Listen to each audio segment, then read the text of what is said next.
आपल्याला माहिती आहे अलिबाग शहर असेल, ही मुरुड किंवा आपला जो कोकणचा किनारपट्टी आहे, हे आता जगाच्या नकाशावर आलेलं आहे आणि पर्यटनाच्या दृष्टीने जे आता एकंदरीत आपण बघतोय, जी रोजगार निर्मिती होते किंवा इथल्या स्थानिक लोकांना जो रोजगार मिळतोय, त्याच्याने काय होतं सुट्ट्या जशा आल्या, तशा ह्या इथे हजारो लोकं टुरिस्ट येत असतात आणि ते टुरिस्ट येतात त्यावेळेला ते त्यांच्या गाड्या घेऊन येतात. इकडनं मांडव्याकडनं, बंदरावरनं दर दिवशी हजारो लोकं बोटीने येत असतात. रो-रो बोट येते, त्यातनं गाड्या येतात.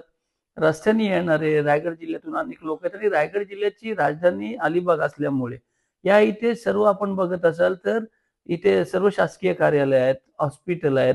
बाकी सर्व गोष्टींमुळे लोक इथे येत असतात आणि त्याच्यामुळे काय होते एवढी वाहतूक कोंडी होते.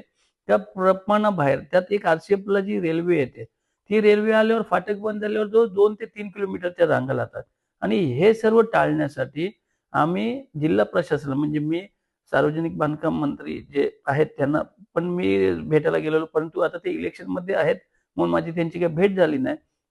मी विधानसभेचे अध्यक्ष राहुल नार्वेकर साहेब त्यांना पण भेटायला गेलेलो, पण ते देखील अवेलेबल नव्हते.